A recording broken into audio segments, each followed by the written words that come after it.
Yan, toka ko ngayon sa company. Service kami, magbababa ko ng transmission ng 12-wheeler.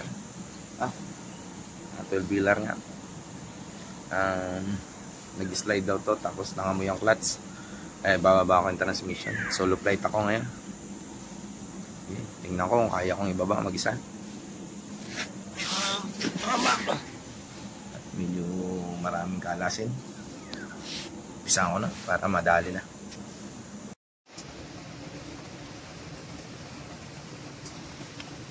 Ayan, na yung ano, transmission.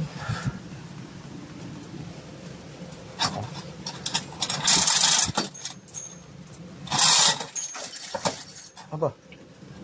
Nahurus.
Ayan, nababa ko na yung transmission. Tanggalin ko na yung pressure plate tsaka clutch lining. Kaya meron ako sample. Okay naman, hindi naman to dual clutch kaya okay lang.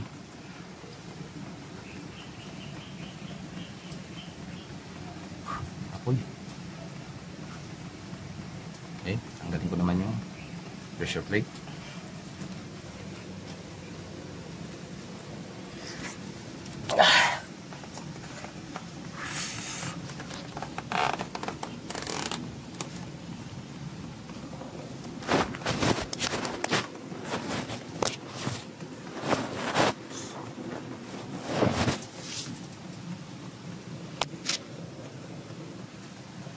Wala magandang hangin kaya ayan, nakababa na ang transmission. Nagumpisa ako ng alas 10. Ngayon ay 11:21. Bali isang oras kalahati pagbababa. Transmission. Ang makina nito ay 6SD. Yan. Pero ang transmission niya ay pang ano to? Pang Yuzay. Pang Yuzay ang kanyang transmission. Ito, kaya to binaba yung transmission kasi nangamoy. Ang dahilan ay ito. Itong release bearing nag-stop. Hindi na nagalaw. Yan, hindi na nagalaw. At ito, dapat malambot lang yan. Kahit paluin ko, ayaw na. Ni-stuck yung release bearing kaya palagi nakatukod tsaka kaya nag-slide. Hindi makabalik. Yan yung pinakang naging problema niya. Ito, tatanggalin ko na rin yung lining. Kasi yung lining nangamoy, nasunog. Tatanggalin ko na rin yan. Papalitan. Ko to. Ginagawa ko ng kasi company kasi to, kailangan ko ng report kung bakit nangyari yung gantong kung bakit ganito yung nangyari. Kailangan ko paliwanag din kung paano na kung bakit ko kailangan ibaba yung transmission. Kaya ito na yung sasabihin ko na nag-stuck yung release bearing. Kaya nagkaganto yung sitwasyon ng transmission ng clutch. Okay. Bali bibili muna kami ng tatanggalin ko to, tapos bibili kami ng parts. Tapos yan sa bukas kakabit ko. Sana matapos ko ng bukas to. Sulo lang kasi ako, mag-isa ako nagbaba. Di sulod din ako mag-aakyat. Okay. Tirahin na natin to. Baka tirahin pa ng iba. Ito lang na, sinusungkit-sungkit lang to. Ay, naglag. Sababan. Hindi ko naman kailangan ng maraming antigas. Kasi yung mga chain-block. Diyan ang bahala dyan. Boss.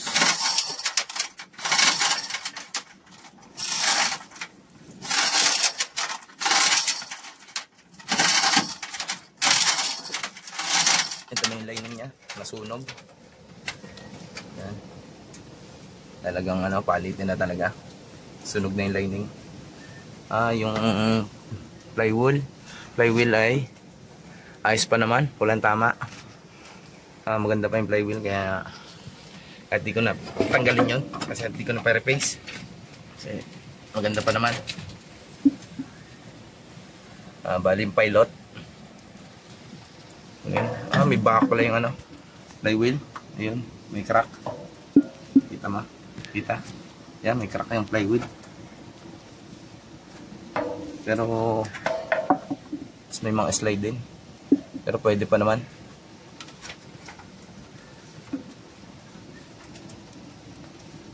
Konti pa lang naman yung yung warp. Hindi katulad yung isa na talagang sirang-sira. Pag palitan ko na rin to siguro. Kasi baka lumakayan, masisipa ako.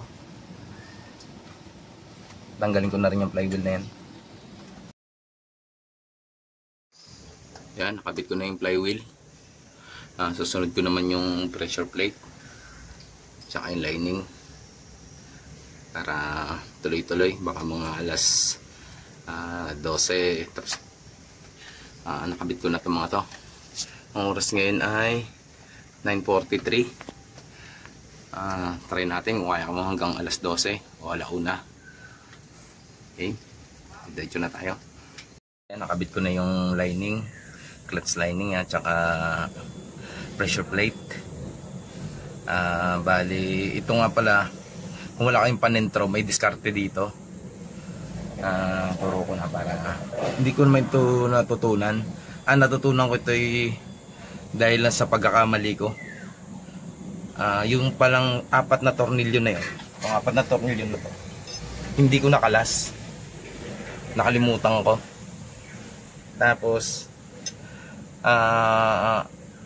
pero naalala ko rin naman kaya natanggal ko. Dito yung tinatanggal.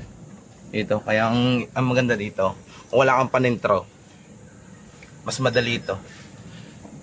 Itong mga to higpitan mo itong mga to. Di ba hindi gumagalaw yung lining? Kaya ipit na, di ba? Ipit na yung lining. Pag hinigpitan mo to, luluwag yung lining. Madaling isintro. Yan mo, ito. Pitan natin. Ito, log. Ito, isa. Tingnan natin. Ayan, di ba? Maluwag na yung lining. Kaya pag pinasok mo yung transmission, susunod na yung lining. Ayan, susunod na yung lining na yan. Para dun sa pilot.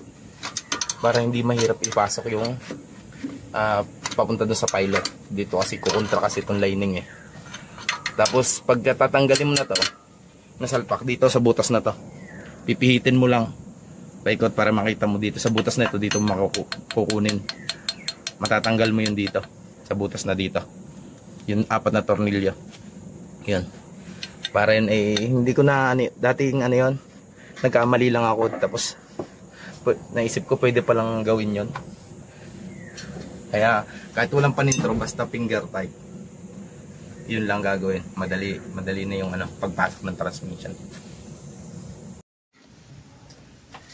Ayan, nakabit ko na yung transmission. Salpa ko na. Wala na yung timlock, tanggal na yan. Ayan. Ang oras ngayon ay ang oras na ba? 11:13. Bali parang natagal na ako ng konti. Inabot din ng 9:43. Isang oras mahigit din bago ko nasalpak. Pero okay lang, medyo mabilis na rin yun. Kabit pa kasi ako ng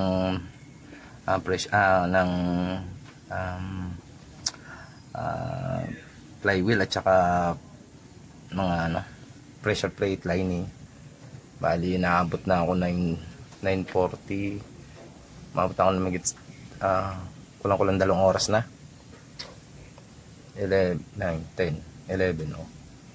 Mahigit 1 oras na, mahigit 2 oras na pala. Yan. Pero nakabit ko ito, konti lang nakabit ko ito, propeller na lang. Yan. Kaya yung mga booster. Yan. Oh, tapos na to. Ready na. Mga 1 oras pa, tapos na to. Medyo bigat nga lang. Pero hindi naman ako nagbuhat, kaya hindi ko masasabi yung bigat. Diskarte lang talaga sa chem block.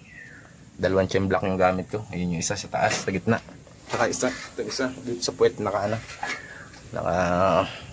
tali. Kasi pagka isa lang mahirap magangat. Kasi natiwarik na tuwad ang transmission, kaya kailangan may umaalalay sa likod at gitna. Tapos diskarte na rin paano mo papasok sa lining sa pilot. Yung diskarte ko kanina, yung sinabi ko na kailangan hindi mo natanggalin yung 4 na tornilyo para madali. Okay. Yan. Ito yung sinabi ko sa kanina na huwag mo nang tanggalin yung 4 na tornilyo para madaling ipasok yung transmission kung wala kayong pang guide. Yung pang guide sa sa ngipin ng lining. Ito yung 3 natanggal ko na. Yung isa na lang nandun pa. Yun na yung yun na lang yung last na tatanggalin ko.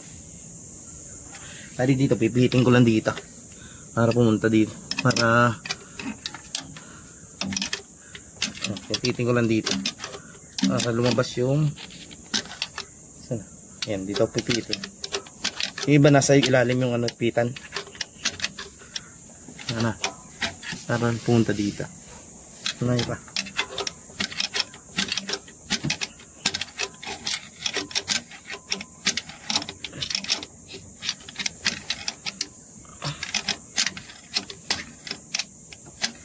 Pihit lang. So, dito.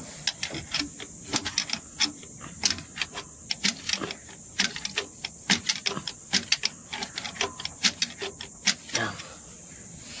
Isa pa.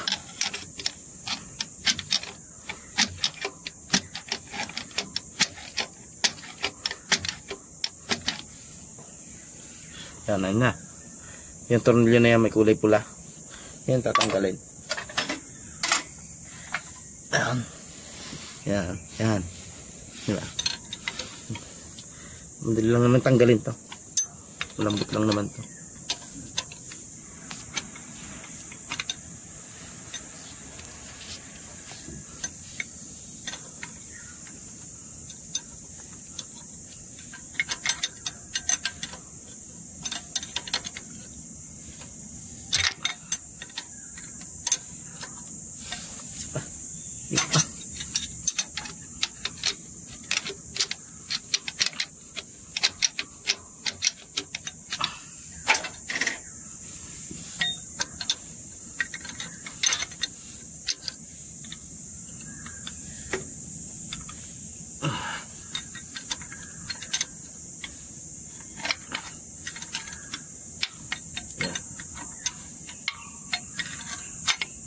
Laling yun, ipitin nyo na ngayon yung lining.